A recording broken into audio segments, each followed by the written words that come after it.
Foi presidente da Comissão Administrativa do município de Torres Vedras após o 25 de Abril e até 1998 vereador da Câmara Municipal, tendo a seu cargo vários pelouros. Deputado da Assembleia da República e membro da Assembleia Municipal, no ano em que se comemoram os 50 anos do 25 de Abril, a Revista Municipal está à conversa com Francisco Manuel Fernandes. Olá, Francisco, obrigada por estar aqui. É um prazer estar aqui, principalmente tendo em conta a data que estamos e as razões que me trouxeram aqui. Recuando um bocadinho no tempo, o Francisco nasceu em 1950 e lhe perguntar quais são as memórias que tem de Torres Vedras nessa altura. A instrução primária foi exatamente nesta escola primária, ainda era neste edifício onde está a Câmara Municipal hoje. A minha primeira e segunda classe foi aí, depois fui inaugurar a chamada hoje Escola do Avião, que é aqui em Henriques Nogueira, não é? Por isso há aí recordações, nomeadamente também recordações do Carnaval. Recordo-me de um curso em que participei num carro que era uma galinha, uma coisa grande, nós éramos pintainhos ali à volta. Devia ser na segunda metade da década de 50, isso para falar em algumas recordações. Tenho também outra recordação, e essa muito marcante, e que se calhar mais para a frente vai explicar algumas situações. Foi em 1958, estava eu na tal segunda classe, estava em casa com uma constipação, com uma gripe, estava na cama, quando prenderam o meu pai pela primeira vez. A PIDE entrou em minha casa, obrigou-me a levantar da cama, virou a cama de pernas para o ar, e foi aí, a partir de 58, que eu visitei o meu pai na prisão do Aljube, e como deves calcular, para um rapazeco com 8 anos, é marcante. Foi estudar para Lisboa, para o Instituto Superior Técnico, e esteve nos órgãos sociais da Associação de Estudantes. Como é que foi essa experiência? Antes, quando já tinha atividade no técnico, na Associação de Estudantes do Técnico, mesmo antes de ser eleito para vice-presidente da Assembleia Geral da Associação de Estudantes do Técnico, num período extremamente conturbado, mesmo eu vim dar aulas para o Liceu de Torres Vedras, para a secção da Lourinhã.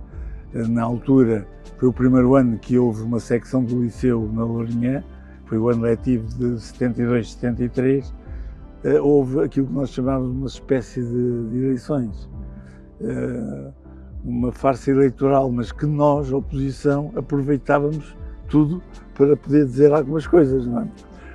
Eu fui candidato das eleições de 73, outubro de 73, pelo Círculo de Lisboa, claro, e eu era o da CDE, porque a oposição estava toda unida em 73. Na oposição democrática. A oposição democrática, claro, que também não havia outra oposição. E é interessante porque há um facto aqui em Torres, numa sessão no Teatro Cine, em que estava a abarrotar, no dia 8 de outubro de 73, a sessão foi interrompida com a polícia de choque na rua. Foi uma coisa dramática, cortaram o micro, fecharam o pano do coisa, a polícia fechou o pano do palco do Teatro Cine, e assim, a ação é mesmo interrompida. É um dos atos marcantes daqueles períodos que já estamos a meses do 25 de Abril. Claro que nós não sonhávamos, bem entendido. Teve esse episódio? Há assim algum outro que não, a oposição ao regime teve todos os episódios. Em Torres Vedras, nos anos 63 a 65 houve muitas prisões, mesmo muitas. De início de 63 até primeiros dias de 66, porque houve uma ainda em 66, no princípio foram cerca de 40 torrienses, homens e mulheres, que voltaram a ser presos. Aí o meu pai, em setembro de 63, também foi a sua segunda, tinha eu 13 anos, e a oposição continuou. Em 69 houve também a tal espécie de eleições.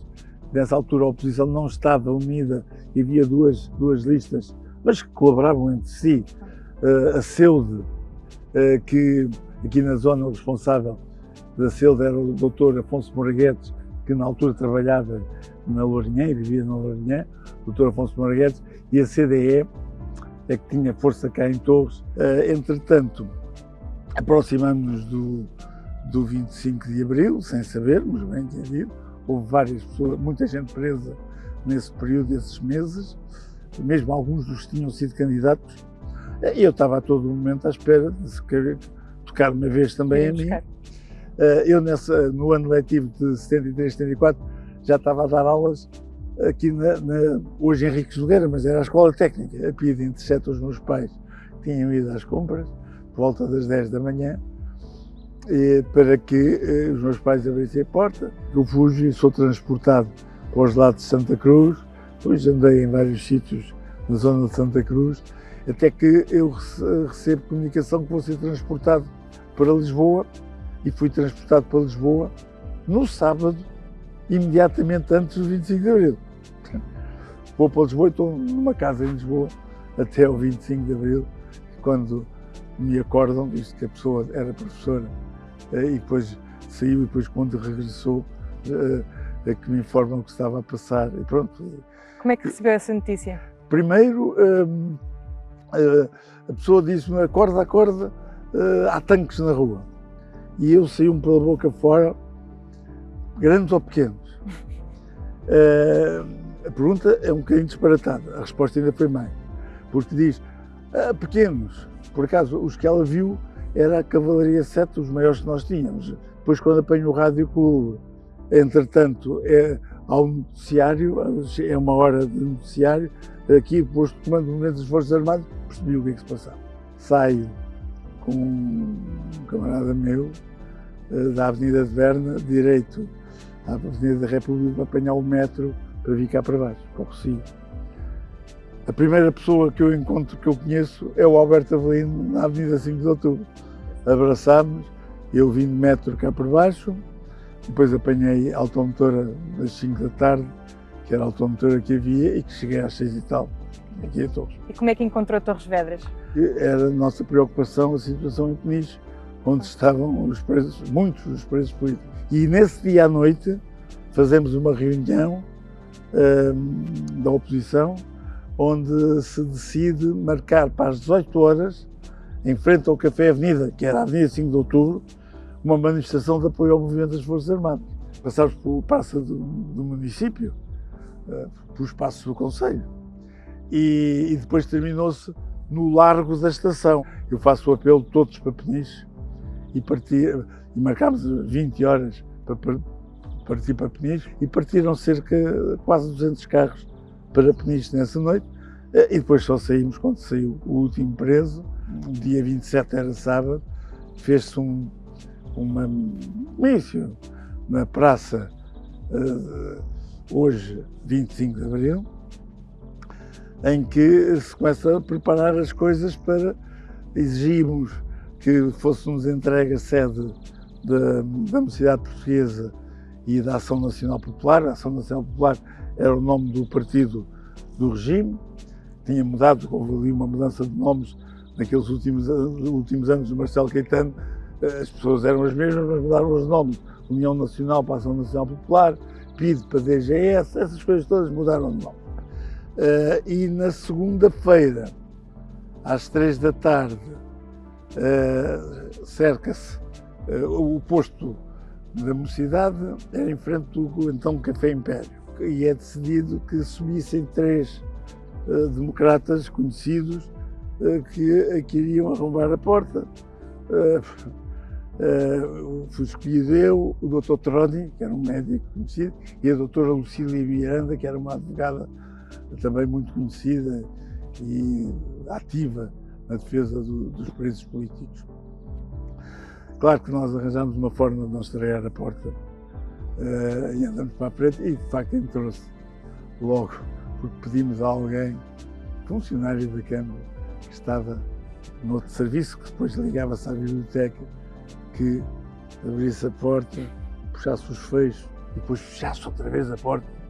Depois encostou-se assim, a porta abriu, bem entendido, não houve problema nenhum a abrir a porta.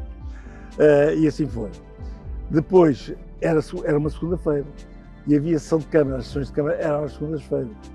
E nós decidimos todos vir para a sessão, enchemos a Câmara, e eu interrompo, porque eles estavam a discutir uma moção de apoio ao movimento das Forças Armadas, calculem bem. E eu disse aos hipócritas, calem-se e tal, e depois falei durante um tempo. Quando terminei, o Presidente da Câmara deu por encerrada a sessão.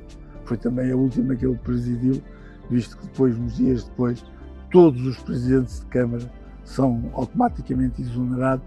Claro que depois os vice-presidentes assumiram durante dias. No caso de Torres foram poucos dias, porque já lá vamos, eu tomo posse no dia 15 de maio e por isso não foram muitos dias. Aqui nós marcámos no domingo, agora de memória não sei, mas talvez 8 de maio, se não é domingo, é o domingo mais próximo dessa data, no campo do Torriense. Pedimos aos torrienses para ficarem quando acabasse o jogo, que era um Torriense, salvo erro, Cova da Piedade, ou que era, acabasse o jogo, que ficasse, e ficaram, e depois discutiu-se uma lista com 18 nomes, calculo então, e conseguimos, através de um capitão de Abril, que estudou aqui na escola secundária, que na altura já Major Vítor Alves, que possibilitou o encontro nosso com o delegado da Junta de Salvação Nacional para o Ministério do Interior.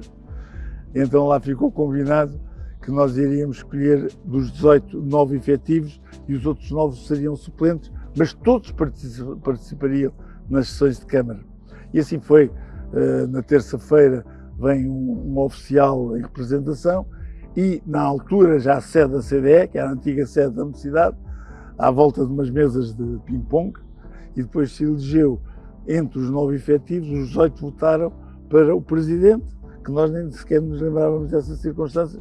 O coronel que disse que tinha que haver um a presidir, e fiquei eu a presidir, que era dos mais novos, mas pronto, fiquei eu, tinha na altura 24 anos. E como é que foram esses 2 anos depois até às eleições de 76? Bem, quer dizer, a Comissão Administrativa, posso dizer que dela fazia parte, olha, o Sr. Leal da Ascensão, fazia parte o João Carlos, que depois foi o primeiro presidente da Assembleia Municipal eleito, que era militante do Partido Socialista, mas tudo gente da oposição e que tinha dado a cara na resistência. E a Comissão Administrativa funcionou de tal maneira, funcionou, que foi das poucas, penso que mesmo no Distrito de Lisboa, penso que foi das poucas, penso que só houve mais uma, que não teve a substituição a meio deste período e foi até ao fim. E depois foi substituída por uma Câmara presidida por Alberto Avelino, que era meu amigo pessoal. Pá. O objetivo era a defesa dos interesses do Concelho de Torres Vedras. E por conseguinte, eu, porque estava como funcionário do meu partido, por isso podia estar lá a tempo inteiro. A Ana Maria Bastos, que era outra das vereadoras, porque era esposa do Dr. Chico Bastos e era uma doméstica com possibilidade de estar a tempo inteiro na Câmara, porque não esperava vencimento. Eram as grandes ajudas que o Alberto teve no decorrer desse mandato. E depois continuamos. Eu fui vereador, tive pelouros, mesmo quando o Partido Socialista teve 2 maiorias absolutas. Então o seu balanço destes últimos 50 anos, qual é? O meu balanço é que foi decisivo o 25 de Abril. É importante continuar a defendermos o 25 de Abril, porque, atenção, hoje há posições que se veem que sentiam-se muito melhor no regime que existia antes do 25 de Abril do que hoje. Isso é que eles defendem. Claro que não se atrevem a dizer disso da forma como eu estou a dizer, bem entendido. Mas é a minha percepção. A resposta à sua pergunta, como é que eu, 50 anos depois, é isso. Os que lutaram e aqueles que conhecem essa luta devem estar sempre disponíveis para mostrar a vontade de defender o 25 de Abril. E qual é a sua mensagem para agora a juventude que não viveu o período de ditadura? A minha mensagem é que procurem estudar um pouco da história, estas recordações, e é importante que a juventude de hoje procure também estudar, ver o que era, porque não vá só com estes cantares que se ouvem, estes populismos, por vezes até penso para o lado deles exagerados, porque querem ser tão populistas que alertam, alto lá, espera aí, as pessoas pensam 2 vezes. Mas nós vimos nestas últimas eleições, mesmo assim, esses resultados. Obrigadíssimo por esta conversa.